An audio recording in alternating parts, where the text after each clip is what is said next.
ॐ नमस्तस्मै गणेशाय ओंकार ब्रह्मरूपिणे त्वदीय कृपया देव संभवे दिनमङ्गलम्। ॐ नमस्तस्मै गणेशाय ओंकार ब्रह्मरूपिणे त्वदीय कृपया देव संभवे दिनमङ्गलम्। उत्तिष्ठोत्तिष्ठ हेरम्ब उत्तिष्ठ गणनायक उत्तिष्ठ प्रथमाराध्य ब्रह्माण्डं मङ्गलम्। श्री गणेशाय नमः।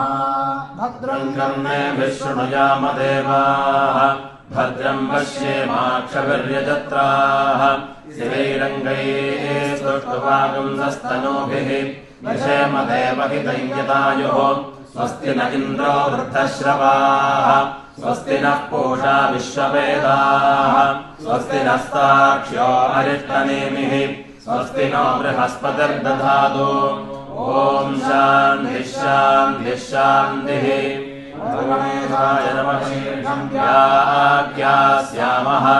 ॐ नमस्ते गणपतये त्वमेव प्रत्यक्षं तत्त्वमसि त्वमेव केवलं कर्तासि त्वमेव केवलं धर्तासि त्वमेव केवलं भर्तासि त्वमेव सर्वं कल्पितं ब्रह्मासि त्वं साक्षादात्मासि नित्यं ऋतं वच्मि सत्यं वच्मि अवत्वं माम् अवभक्तारम् अवश्रोतारम् अवदातारम् अवधातारम् अवानोचानवशिष्यम् अवपश्चात्ताद् अवपुरस्ताद् अवोत्तरात्ताद् अवदक्षिणात्ताद् अवचोद्धार्ताद्। ॐ नारायणं सकमलं सकलामरेन्द्रं वैघानसं मम गुरुं निगमामरेन्द्रं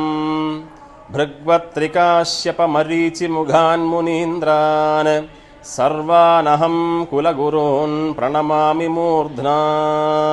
നമസ്കാരം. എൻ്റെ പേര് CV മുരളി. ചാത്തപുരം ശ്രീ പ്രസന്ന മഹാഗണേശ ക്ഷേത്രത്തിലെ സെക്രട്ടറിയാണ്. ചരിത്രപ്രസിദ്ധമായ കൽപ്പാത്തി രഥോത്സവത്തിന് ഈ വരുന്ന നവംബർ 6 മുതൽ തുടക്കം കുറിക്കുകയാണ്. 6 വാസ്തു ശാന്തിയോടുകൂടി 4 അഗ്രഹാരങ്ങളിലും ഈ ഉത്സവം ആരംഭിക്കും. അതിൽ ഒരു മുഖ്യ പങ്കാളിയാണ് ശ്രീ പ്രസന്ന മഹാഗണേശ ക്ഷേത്രം ചാത്തപുരം. 6 വാസ്തു ശാന്തിയോടുകൂടി ആരംഭിക്കുന്ന ചടങ്ങുകൾക്ക് ശേഷം 7 ധ്വജാരോഹണ ചടങ്ങുകൾ നടക്കും. അതിനുശേഷം ഉത്സവ ബലി, അതുപോലെ തന്നെ യാഗശാല പൂജകൾ, വേദപാരായണം, പ്രത്യേക അഭിഷേകങ്ങൾ എന്നിവയെല്ലാം തന്നെ ഈ സമയങ്ങളിൽ നടത്തി വരാറുണ്ട്. അതിൽ സുപ്രധാനമായ ഒരു ദിവസമാണ് നവംബർ 11 5 തിരുനാൾ എന്ന് പറയും. ചെറിയ രഥങ്ങളിൽ അലങ്കരിച്ച് ഗ്രാമവീഥികളിലൂടെ നടന്ന് ചെറിയ രഥസംഗമം കൽപ്പാത്തിയിൽ നടക്കുന്നുണ്ട്. ആനവാഹനം, മൂഷികവാഹനം, അശ്വവാഹനം എന്നീ 3 വാഹനങ്ങളുടെ ഉത്സവമൂർത്തിയെ അലങ്കരിച്ച് വഹിച്ചുകൊണ്ടുള്ള ഗ്രാമവീഥി പ്രദർശനമുണ്ടാകും. നവംബർ 15 ചരിത്രപ്രസിദ്ധമായ രഥോത്സവത്തിന് സമാപനം കുറിക്കുന്ന ദിവസം. ഈ സമയത്തിലാണ് ചാത്തപുരം ശ്രീ പ്രസന്ന മഹാഗണേശ ക്ഷേത്രത്തിലെ പ്രധാന രഥം 4 അഗ്രഹാര വീഥികളിലും പോയി സഞ്ചരിച്ച് ഭക്തജനങ്ങൾക്ക് എല്ലാം തന്നെ ദർശനം നൽകിക്കൊണ്ട് തിരിച്ച് രാത്രി ഏകദേശം 9 മണിയോടുകൂടി പ്രസന്ന മഹാഗണേശ ക്ഷേത്രത്തിൽ എത്തുന്നതാണ്. തുടർന്ന് അതിനുശേഷം ബിംബശുദ്ധി, അഭിഷേകങ്ങൾ എന്നിവയെല്ലാം തന്നെ നടത്തിയതിനു ശേഷം സന്ധ്യാദീപാരാധനയോടുകൂടി അന്നത്തെ ചടങ്ങുകൾ സമാപിക്കും. നവംബർ 16 രാവിലെ ധ്വജ അവരോഹണ ചടങ്ങുകൾ നടക്കും. അതിന് തീർത്ഥോത്സവം എന്നാണ് പറയുന്നത്. ഈ തീർത്ഥോത്സവമാണ് ഉത്സവത്തിലെ പ്രധാന ചടങ്ങ്. ഈ രഥസംഗമമെല്ലാം കഴിഞ്ഞ് വന്നതിന് ശേഷം ഭഗവാനെ കൽപ്പാത്തി നീളാനദിയിൽ ആറാടിക്കൊണ്ട് സ്നാനം ചെയ്തുകൊണ്ട് ധ്വജ അവരോഹണ ചടങ്ങുകൾ നടക്കുന്നതോടുകൂടി ഈ കൽപ്പാത്തി രഥോത്സവത്തിന് സമാപനം കുറിക്കും.